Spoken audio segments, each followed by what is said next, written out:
So sure of yourself, but when you were just starting, My mom. Your mom? My mom. What did she do for you? When I was 9 years old and opened the door for an elderly woman at a McDonald's, she reacted as if I won the Nobel Peace Prize. What my mom did was super smart. She overreacted on everything that I was doing. That was a good human trait. And she held me accountable for things that didn't matter, like grades. My mom built huge self-esteem in me. And I feel like the biggest reason I am who I am today to everybody is because I feel so guilty and so grateful for what she did for me that I want to do it for everybody else. Which is, guess what? You suck at a ton of shit. Good. So does everybody else. You're also probably pretty fucking rad at something. Try as many things as possible until you figure out what you're rad at and you like, and go fucking do that for the rest of your life and stop giving a fuck about everybody else. Woo! Sorry, I just blew out the mic. That fired me up. Did that wake you up, James? I'm feeling He's good ready now. for his day. Now we just need like the Hercules soundtrack in the back, and we're gonna be that'll like, bring me down. No, it's good. It's so good. Wait, the Hercules soundtrack? Yes. I thought you were talking about Nutty Professor when there's in Hercules. Oh Hercules. my god, no! I was like, no, that's lame. The Disney movie of Hercules has a lot of very uplifting songs. I highly recommend it. But we'll come back to our movie clip. What? We should come back to our clip, not our movie clip, our clip that we just saw. The reaction. Thank you. We just went on a big old rabbit trail. We're gonna edit all that out. No, that was gold. Okay. Yeah, so I love everything he said. Gary V, I remember when he first kind of burst into the world, he kind of rubbed me the wrong way because I felt like it was like an arrogance. But then when you really break down what he's saying, it's all good. And like, I love that he said, like, go find what you're good at and stop giving a fuck what everybody thinks, because like that's so key. Like we talked in a previous episode where like you have a gift and it's up to you to like give it to the world. Yeah. And but at the same time, like, it's not for the approval of the world. It's really because like you have this thing that was only meant for you to do, and that it's going to make you feel most alive. So then like go do it, and then it's going to just secondarily be a gift to the world, you know? So like, yeah, I love that. Yeah, I was having a conversation with a friend last night, and this is reminding me of that conversation too, where for me, I can totally understand the talking yourself out of a dream. I've been there. I've done that. I can totally understand maybe feeling like I'm not good at that thing that everyone else is good at, whatever that thing might have been, and putting my dreams or holding myself back because I hadn't proved to whatever invisible requirement I needed. You know, like we never think it's enough, to disregarding the things we've done. So I love that he gives this impassioned speech about that, because for me, the switch that flipped was this realization to start taking action and to feel as though like, be the person that you want to be. Stop sitting on your ass. Stop like twiddling your thumbs, acting like you can't. Lean into it and at least start researching it and just start learning more about it. There's nothing wrong with that. But basically, when I'm 90 years old or whatever age I get blessed to live in this lifetime, I do not want to look back and say, I wish I would have pursued that with more confidence. What did I have to lose? Yeah. You know, you only have this amount of time on this earth that we know of.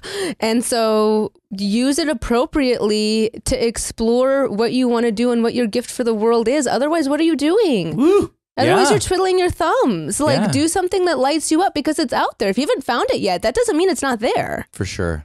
So that part of what he said was like, that gave me the chills, and thinking about my own experience of like, what if me trying to do something is nothing to do with anyone else, because people pleasing my life away for others is no way to live. What if it had to do with just, I want to add this experience to my life, so I'm going to. Exactly. Don't do it for anyone else. Yeah.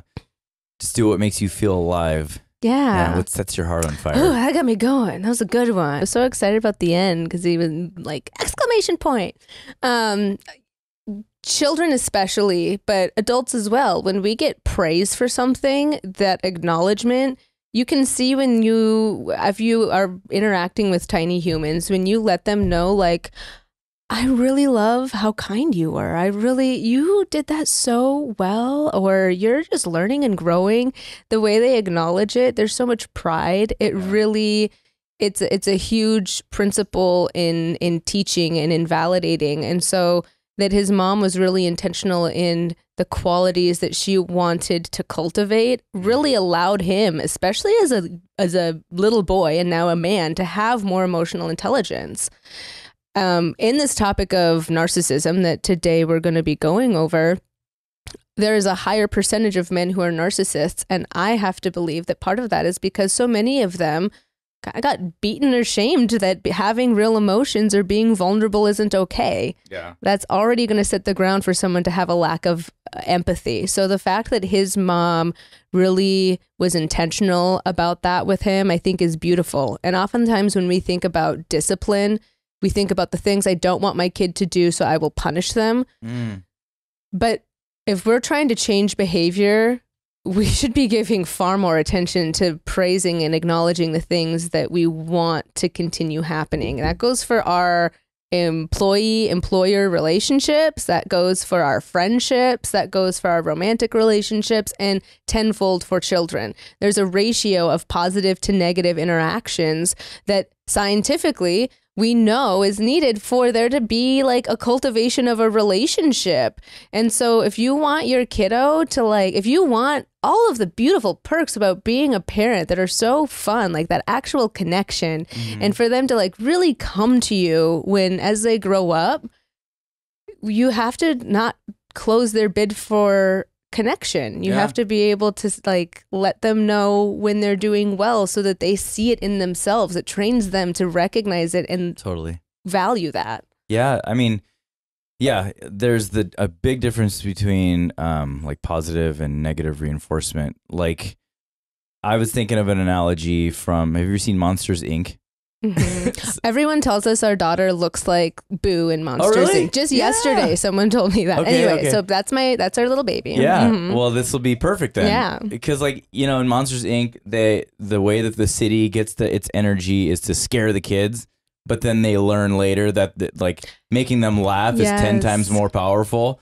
And so, I've always carried that, but it's the same principle. Yeah, that's great. Well, I did this one experiment with my kids once where we had this bonus room and they would always trash it.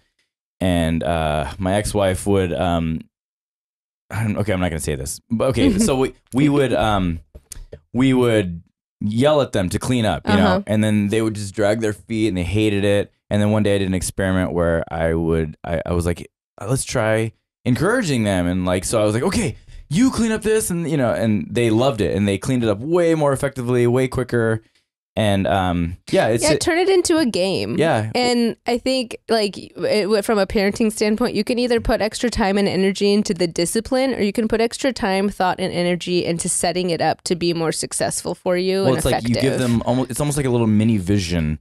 Like, here's where we want to go. Let's go there.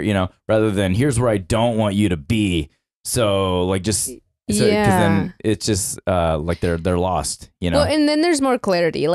Tiny humans are experiencing the world for the first time, and so the playroom maybe isn't the exact example I want to play around with for this, but they don't know how to respond in every situation, obviously, how to respond well, like restaurant behavior versus we're already programmed to know what to expect. So if you're going into a restaurant and let's say your child is having a meltdown or not behaving with enough respect to your liking or whatever, instead of what are you doing? This is terrible. And that kind of a thing, before you enter, prep them.